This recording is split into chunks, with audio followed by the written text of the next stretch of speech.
pertanyaan selanjutnya, Shalom Pak Pendeta, saya mau tanya, siapakah Melkisedek itu dalam Ibrani 7 ayat 1 sampai 10? Siapa dia sebenarnya? Siapa Melkisedek itu? Nah, saudara, persoalan tentang Melkisedek ini sering sekali ditanyakan. Nah, persoalan utamanya kelihatannya adalah pada gambaran Alkitab tentang Melkisedek itu. Secara khusus dalam Ibrani pasal 7 ayat yang ketiga, dikatakan, ia tidak berbapa, tidak beribu, tidak bersilsilah, harinya tidak berawal, hidupnya tidak berkesudahan. Dan karena dia dijadikan sama dengan anak Allah, dia tetap menjadi imam sampai selama-lamanya. Nah, melihat gambaran tentang Melkisedek ini, sepertinya dia adalah Allah. Dan ini ditegaskan, dia dijadikan sama dengan anak Allah. Tapi kalau dia dijadikan sama dengan anak Allah, itu Yesus, berarti dia bukan pribadi yang sama dengan Yesus. Lalu dia siapa? Apakah dia Bapa, dia Roh Kudus, atau yang lain lagi? Nah, kalau memang yang lain, ini bukan Tritunggal lagi. Nah, saudara, dalam Alkitab kita mengenal apa yang disebut sebagai tipologi, yaitu gambaran tentang sesuatu yang akan datang, di mana gambarannya disebut tipe dan penggenapannya disebut antitipe. Dan tipe ini di dalam Alkitab itu ada macam-macam. Ada tipologi orang, misalnya Adam, itu gambaran dari Kristus. Ada tipologi upacara, misalnya ritual korban dalam perjanjian lama, itu sebenarnya adalah gambaran dari Kristus yang akan menjadi korban untuk penebusan dosa. Ada tipologi peristiwa, misalnya peristiwa Musa meninggikan ular tembaga, itu adalah gambaran dari Kristus yang akan ditinggikan, sebagaimana kata Yohanes pasal 3 ayat 14-15. Nah, tipe ini sampai pada taraf tertentu itu mempunyai kemiripan dengan antitipe, tapi ada perbedaannya. Misalnya, saudara, sesuai contoh yang saya berikan tadi, Adam itu mempunyai kemiripan dengan Yesus, yakni sama-sama adalah awal dari sebuah generasi. Adam itu adalah awal generasi atau manusia lama, Yesus adalah awal dari generasi atau manusia baru. Tapi ada perbedaan, yaitu Adam berdosa, Yesus tidak. Domba korban itu mempunyai kemiripan dengan Kristus, yakni darahnya dicurahkan dan tidak bercacat celah. Tapi darah domba itu mempunyai keterbatasan dalam penebusan. Ular tembaga itu mempunyai kemiripan dengan Yesus, di mana ular tembaga itu dapat menyembuhkan dan Kristus dapat menyelamatkan. Tapi ular tembaga itu hanya memberikan kesembuhan secara fisik, sedangkan Kristus itu memberikan keselamatan kekal. Dengan demikian, saudara, menurut saya Melkisedek ini adalah tipe atau gambaran dari Kristus. Nah, sesuai dengan konteksnya, maka penulis surat Ibrani itu sebenarnya sementara bicara tentang keimaman Kristus. Kalau kita melihat konteks surat Ibrani secara umum, maka kita melihat bahwa sebenarnya surat Ibrani itu ditulis untuk orang-orang Kristen Yahudi yang tadinya mereka orang Yahudi lalu menjadi Kristen, tapi lalu mereka berbalik kembali kepada agama Yudaisme. Nah, lalu di dalam surat Ibrani itu ada semacam memperbandingkan antara agama Yahudi dan agama Kristen. Dan penulis surat Ibrani ini mau menegaskan bahwa kekristenan sebenarnya lebih unggul dari agama Yahudi. Misalnya, kalau ketika agama Yahudi bicara tentang Musa, maka penulis surat Ibrani berkata, oh, Yesus lebih tinggi dari Musa. Ketika orang Yahudi mengatakan mereka punya tempat suci di bumi, tempat kudus di bumi, tapi penulis Ibrani bilang, kami punya tempat kudus di surga. Kami punya hari Sabat.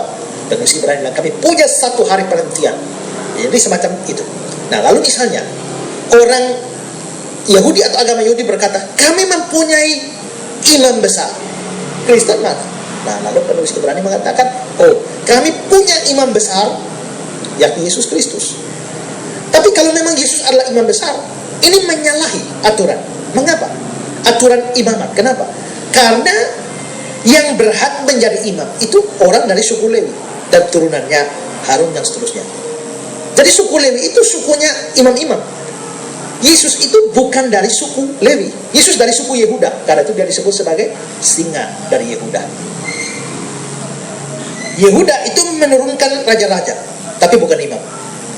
Nah, sekarang kalau penulis surat Ibrani mengatakan Yesus juga adalah imam besar, bagaimana Yesus bisa jadi imam besar padahal dia bukan suku Lewi, dia suku Yehuda? Nah, lalu penulis Ibrani mengatakan, oh tidak, Yesus itu memang imam. Yesus imam besar, Tapi dia imam besar bukan mengikuti garisnya Lewi, tapi dia imam besar menurut peraturan Melkisedek. Dalam Ibrani 6 ayat 20 dikatakan di sana, di mana Yesus telah masuk sebagai perintis bagi kita ketika dia menurut peraturan Melkisedek menjadi imam besar selama-lamanya. Nah, juga Ibrani 7 ayat 17, sebab tentang dia diberi kesaksian, engkau adalah imam untuk selama-lamanya menurut peraturan Melkisedek. Apa maksudnya? Maksudnya begini, penulis surat Ibrani ini mau mengatakan begini, kalau kamu mau tuntut bahwa Yesus itu bukan dari suku Lewi dan karenanya dia tidak bisa jadi imam, pertanyaannya sekarang adalah bagaimana dengan Melkisedek? Melkisedek itu jelas adalah imam, di mana Abraham leluhurnya Yahudi itu memberikan persepuluhan kepada Melkisedek. Melkisedek itu memberkati dia. Melkisedek imam. Apakah dia dari suku Lewi? Oh tidak. Bahkan Melkisedek itu siapa saja tidak ada yang ketahui. Bapaknya tidak ada, maksudnya tidak diketahui siapa. Ibunya tidak diketahui siapa. Dia dari silsilah mana, kapan dia lahir, kapan dia mati, tidak ada yang tahu. Itu orang misterius. Tapi orang misterius yang tidak jelas asal usul saja bisa menjadi imam dan memberkati bapa leluhur Israel, yaitu Abraham. Dan di mana Abraham memberikan persepuluhan kepada dia. Jikalau Melkisedek yang tidak jelas bisa menjadi imam, kenapa Yesus tidak bisa? Yesus menjadi imam menurut aturan Melkisedek itu. Nah, ini argumentasi dari penulis surat Ibrani. Nah, jadi itu maksudnya mengapa sampai pembicaraan tentang Melkisedek ini muncul di dalam surat Ibrani. Nah, lalu bagaimana gambaran Melkisedek itu? Benarkah dia tidak mempunyai bapak, tidak mempunyai ibu, tidak mempunyai silsilah? Benarkah dia tidak punya awal, tidak punya akhir? Nah, saudara, sebenarnya persoalannya tidak rumit seperti itu. Ini hanya problem terjemahan.